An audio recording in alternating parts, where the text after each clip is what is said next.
My family held a meeting about what to do with me, behind my back, so I vanished that night and built a fortune they're now suing each other over.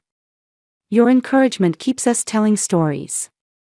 Show support by subscribing, and while you're here, let us know where in the world you're watching from. I stood frozen outside Mama's dining room, my hand hovering over the doorknob. Inside, voices rose and fell like waves crashing against rocks. My family. Talking about me. Without me. Ariana's been a burden long enough, my older sister Tamara said, her voice dripping with disgust. 23 years old, still living here, thinking she's gonna make it with that ridiculous app idea. My stomach twisted. I'd been working on my financial literacy app for 2 years, pouring every spare moment into code, design, market research. I pressed my ear against the wood. She contributes to rent, Mama said weakly. $500 a month. That's nothing. My brother Luke cut in. We could rent her room out for $1,200 easy. Do you know how much money we're losing? I got bills, Mama. Real bills. I heard ice clinking in glasses. They were drinking. Having a whole strategy session about my existence like I was some problem to solve. The girl needs a reality check, Daddy's voice rumbled. I've been too soft. Should have pushed her into nursing like Tamara. Stable income, benefits. None of this Silicon Valley fantasy nonsense. We need to give her an ultimatum, Tamara pressed. 2 months. Get a real job or get out. And she needs to pay market rate rent immediately. $1,200, plus utilities. My heart hammered against my ribs. $1,500 total. On my part-time retail salary of $1,800 a month. They knew that was impossible. I think that's fair, Mama said quietly. Something inside me shattered. I backed away from the door, my vision blurring with tears I refused to let fall. How did we get here? Memories flooded back. 7 years old, watching Tamara's dance recital while Mama and Daddy cheered. I'd won the school science fair that same day, but we'd left before the ceremony because Tamara's performance is more important, baby.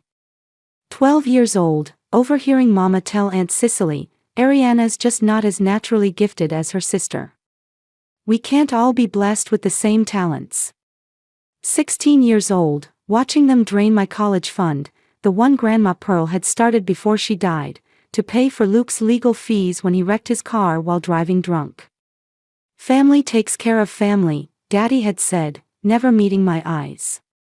18 years old, working 2 jobs to afford community college while Tamara got a full ride to their alma mater, not because of grades, but because of connections. Because they knew the right people. Because they fought for her. 21 years old, graduating with honors in computer science, and nobody came to the ceremony. We forgot, baby. Tamara had that important job interview. Now, 23, listening to them plot my removal like I was garbage cluttering their lives. I'd always been the expendable one. My phone buzzed. A text from my best friend Rochelle, how'd the beta testing go? Right. My app. The one thing that was truly mine. 50 beta users, and the feedback had been incredible. But I'd been too scared to tell my family, knowing they'd mock it. I looked at Mama's closed door. Then I made a decision. I climbed the stairs to my room, each step deliberate and silent. My hands shook as I pulled my laptop from my desk and opened my banking app. $3,247. Everything I'd saved from my job at TechMart and the little freelance coding work I'd done on the side. Not much. But it was mine. I opened a new tab and searched for apartments. Studio, cheap, available immediately. My eyes landed on one in a neighborhood I'd never considered, rough around the edges, but the rent was $600 a month. I could swing that. Below me, I heard chairs scraping. The meeting was ending. Let's tell her tomorrow, Luke said. Give her the weekend to find her reality check. I'll make her favorite breakfast, Mama added. Soften the blow. I almost laughed. Pecan waffles wouldn't fix betrayal. I worked through the night with manic precision. By 3 a.m., I'd applied for the apartment, received approval for immediate move-in, and packed 2 suitcases with everything essential: clothes, documents, laptop, Grandma Pearl's photo album Mama thought she'd lost. I sat on my bed, staring at the room that had been mine for 23 years. Posters of Grace Hopper and Mae Jemison on the walls. The bookshelf Daddy had built when I was 8, before he decided I wasn't worth the effort. The window seat where I'd taught myself to code, dreaming of a different life. At 5 a.m., I heard Daddy's alarm. His bathroom routine was precise: shower, shave, coffee. I had a 30-minute window. I loaded my car silently, my ancient Honda Civic groaning under the weight. One last trip upstairs. I left an envelope on my bed containing my house key and a single sentence written in neat handwriting: I heard everything. Don't look for me. Then I vanished. The apartment was worse than the photos suggested. Water stains mapped the ceiling like continents. The radiator clanked like it was fighting ghosts. My neighbor's TV blared through paper-thin walls at all hours. But it was mine. Day 1, I cried. Day 2, I cried harder. Day 3, I got angry. By day 7, I'd turned that anger into fuel. I'd ignored 43 calls from my family. Mama's voicemails progressed from concerned to angry to almost apologetic. Baby, let's talk about this. You're being dramatic. We were just having a conversation. You're blowing this out of proportion. Tamara sent texts dripping with condescension: real mature, Ariana. Running away like a child. You're proving exactly why we needed to have that talk. Luke sent one message: you still owe this month's rent. Only Daddy was silent. I blocked them all. Rochelle came over with Chinese food and wine. She sat on my floor, I had no furniture yet, and listened while I ugly cried the whole story. Good, she said when I finished. You needed to leave. Now what? Now? I wiped my eyes. Now I make my app work. I'm going all in. With what money? I showed her my plan. Quit TechMart. Use my savings to live lean for 6 months while I launched the app properly. Apply for startup accelerators. Network aggressively. I'd been playing it safe, working part-time, treating my dream like a hobby. No more. Rochelle raised her wine. To burning bridges and building empires. We clinked glasses. I didn't know if I'd succeed. But I knew I'd rather fail on my own terms than suffocate in their expectations. 3 months of rejection letters later, I got the email that changed everything. Dear Ms. Ariana Washington, congratulations. You've been accepted into the TechRise Accelerator program. I screamed so loud my neighbor banged on the wall. TechRise was prestigious, only 30 startups accepted nationwide, 3-month intensive program, $50,000 in seed funding, and mentorship from successful tech founders. I'd applied on a whim, certain they'd laugh at my little financial literacy app. But they hadn't laughed. The acceptance letter praised FinanceGlow's innovative approach to making investment accessible for underserved communities, and called my user interface intuitive and refreshingly unpretentious. I called Rochelle sobbing. They said yes. They actually said yes. Of course they did.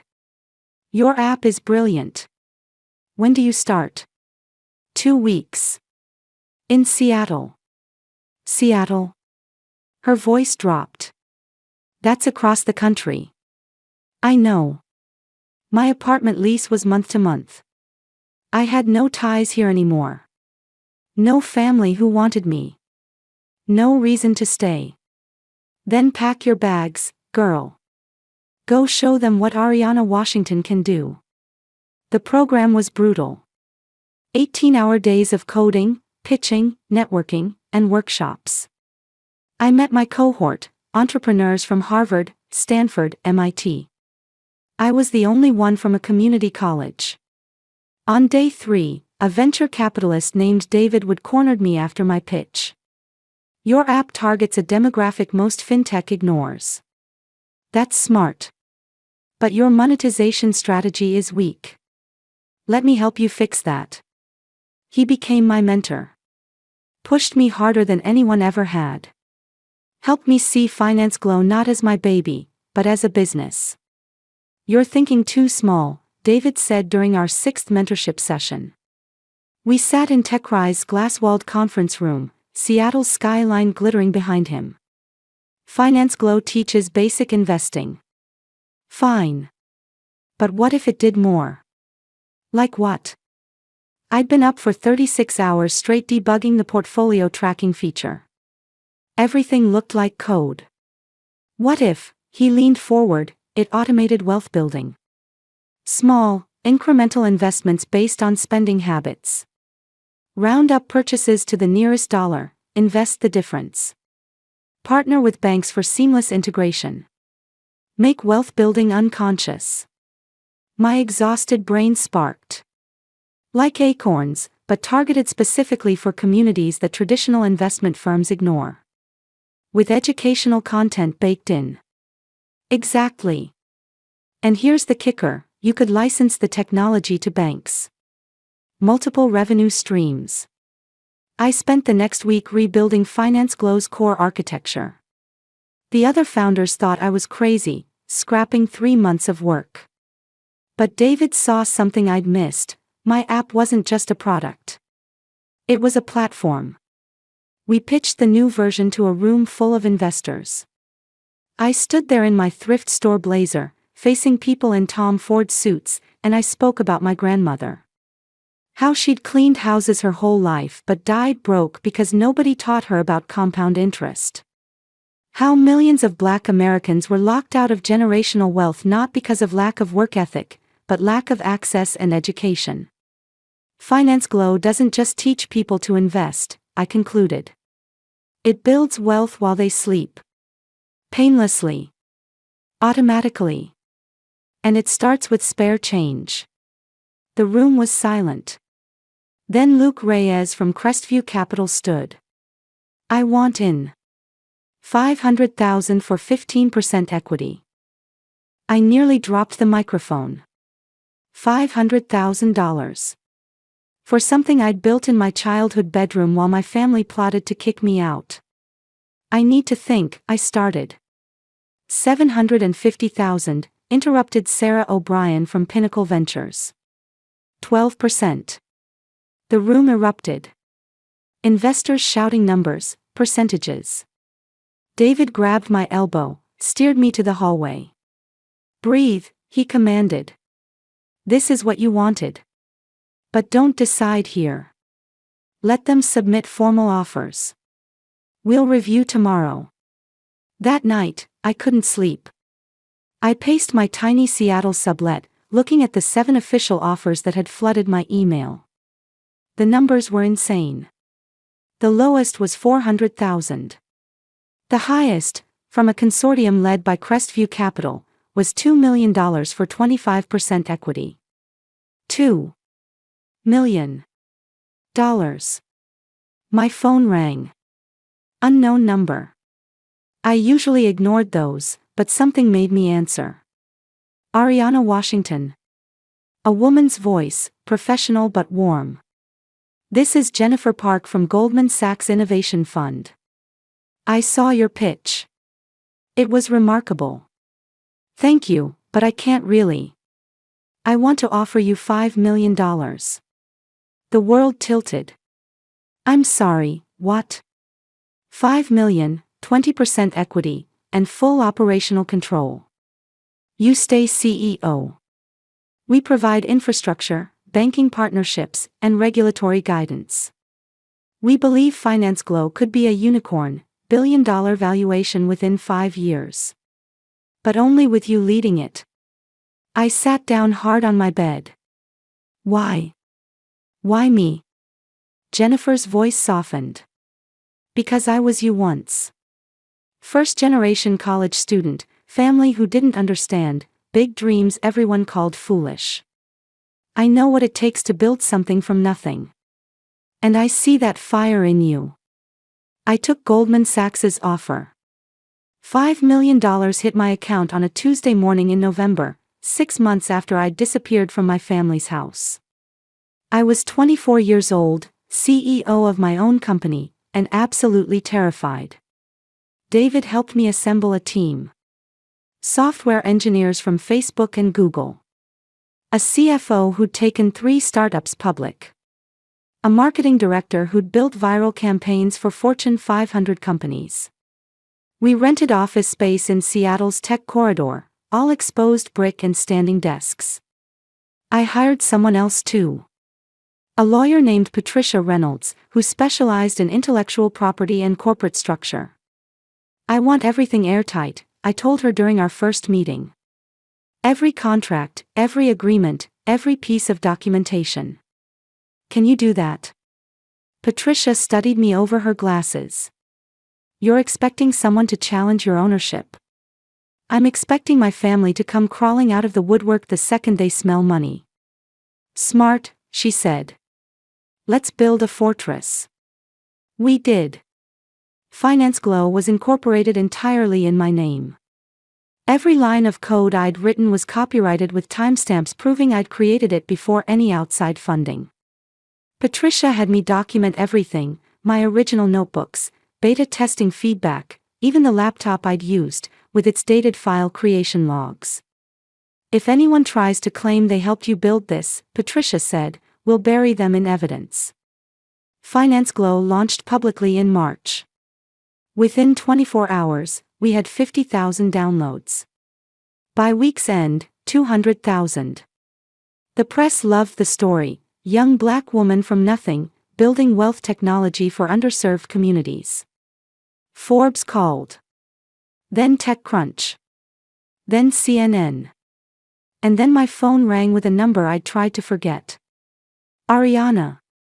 Baby, we've been trying to reach you for months. Mama's voice was sugary sweet, nothing like the tired resignation I'd heard through that door. We saw you on the news. Oh honey, we're so proud. I stood at my floor-to-ceiling office window, looking down at Seattle's streets. Are you? Of course. Why wouldn't we be? You're our daughter, our baby girl. We always knew you'd do something special. The lie was so blatant it was almost beautiful. What do you want, Mama? Silence. Then, that's hurtful, Ariana.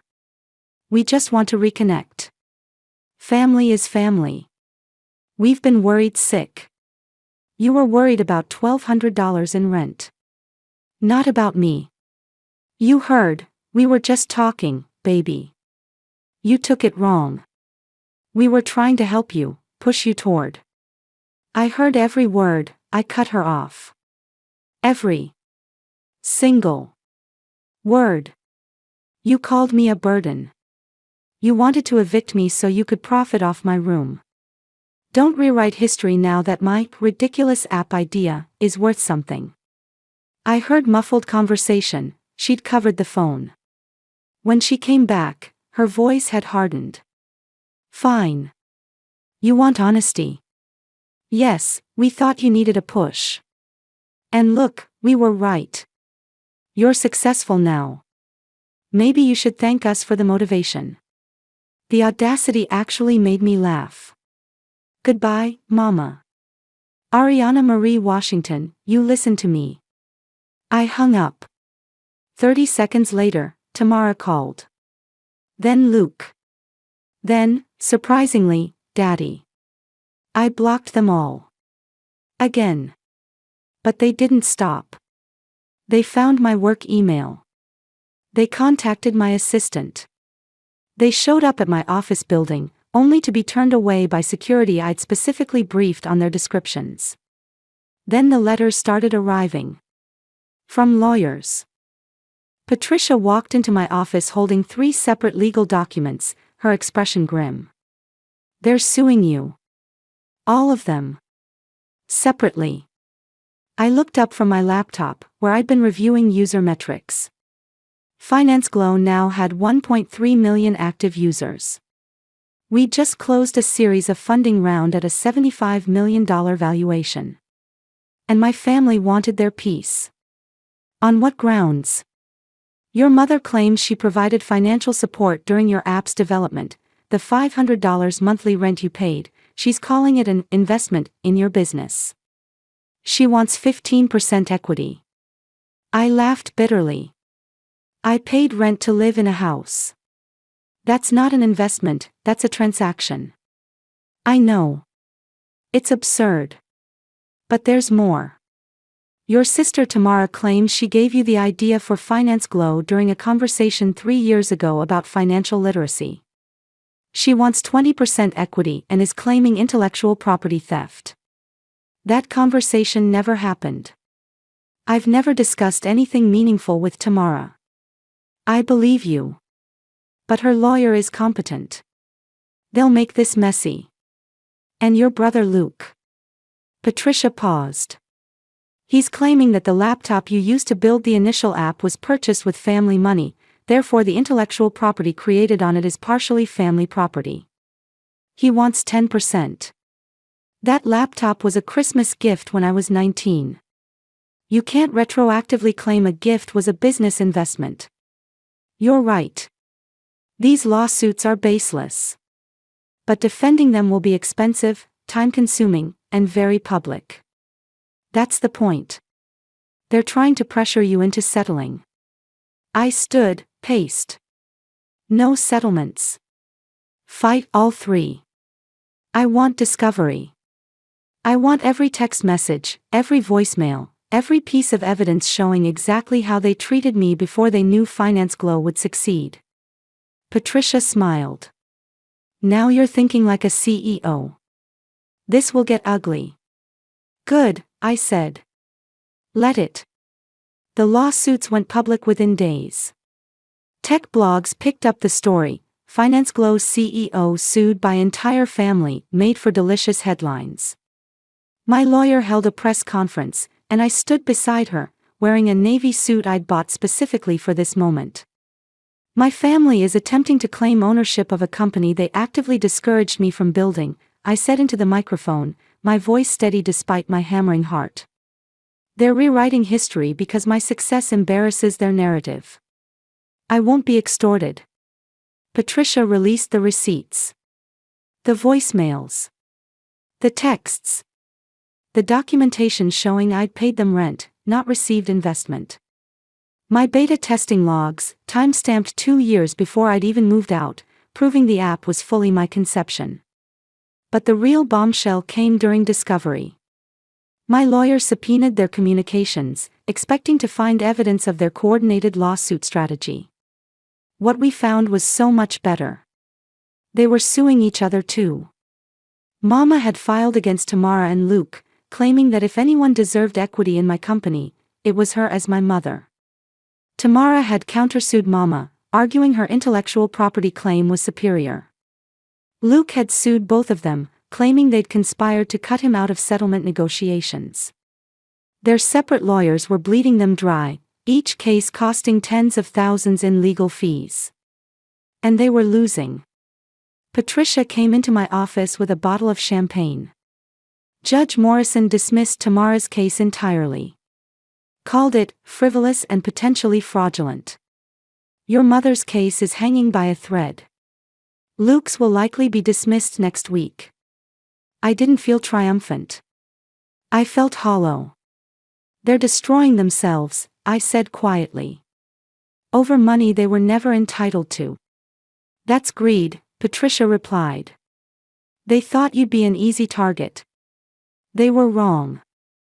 Just when I thought the chaos couldn't escalate further, my phone rang with a number I didn't recognize but somehow knew I should answer.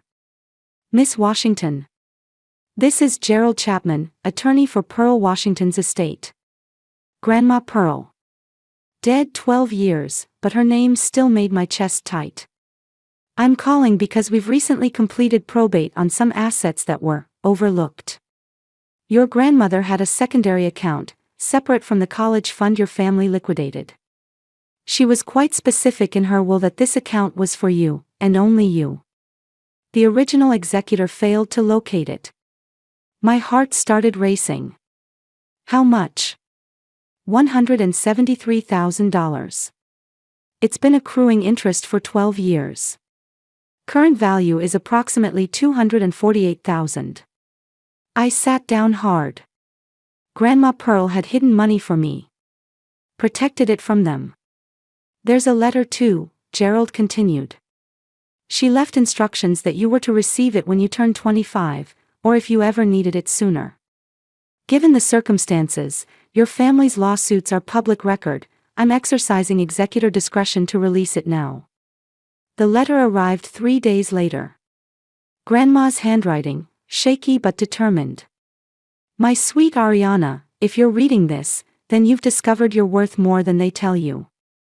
I see how they overlook you, baby. How they save their pride for Tamara and their patience for Luke, and treat you like an afterthought. Don't you believe it? You're the diamond in that family. The one with dreams bigger than their small minds can understand. This money is yours. Build something beautiful. And don't let them take it. Love, your Grandma Pearl. I cried for an hour. Then I did something unexpected. I donated every penny to a scholarship fund for first-generation computer science students at community colleges. The Pearl Washington Fund for Overlooked Dreamers. When reporters asked why, I told the truth. My grandmother gave me something more valuable than money. She gave me permission to believe in myself when no one else did. I'm passing that forward. 2 years after I vanished from my family's house, Finance Glow crossed $1 billion in valuation. We'd expanded into banking partnerships with 15 major institutions. Our users had collectively invested over $500 million in automated wealth building. We'd changed lives. I changed too. I bought a house in Seattle, nothing flashy, just a craftsman with a garden and windows that let in light. I hired a therapist who specialized in family trauma. I learned that success wasn't about proving anyone wrong. It was about proving myself right. The lawsuits were all dismissed with prejudice. Mama, Tamara, and Luke each owed me legal fees, $73,000 collectively. I forgave the debt publicly, with one condition: they had to attend a financial literacy course using Finance Glow. They never did. They sent a final letter, unsigned, claiming I'd abandoned family and would regret my choices. I framed it in my office bathroom as a reminder of what I'd escaped. Daddy called once, late at night. He was crying. "I'm sorry," he said. "For all of it. You deserved better." I didn't forgive him. But I listened. Maybe someday, that wound would heal. Maybe not. I was learning I didn't owe anyone my pain or my peace. Rochelle became Finance Glow's chief community officer. Together, we built mentorship programs for young Black women in tech. Every month, I spoke at colleges, community centers, anywhere that would have me, telling the same story: you don't need permission to build your dreams. You just need audacity and stubbornness. Forbes called me the wealth builder for the forgotten. Fortune magazine said I'd revolutionized accessible investing. But my favorite headline came from a small community newspaper: "Local girl makes good, proves family wrong." Standing in my office, looking at Seattle's skyline, I thought about that night. The whispers behind the door. The escape plan. The terrifying leap into nothing. I'd built an empire on spite and survival. And it felt glorious.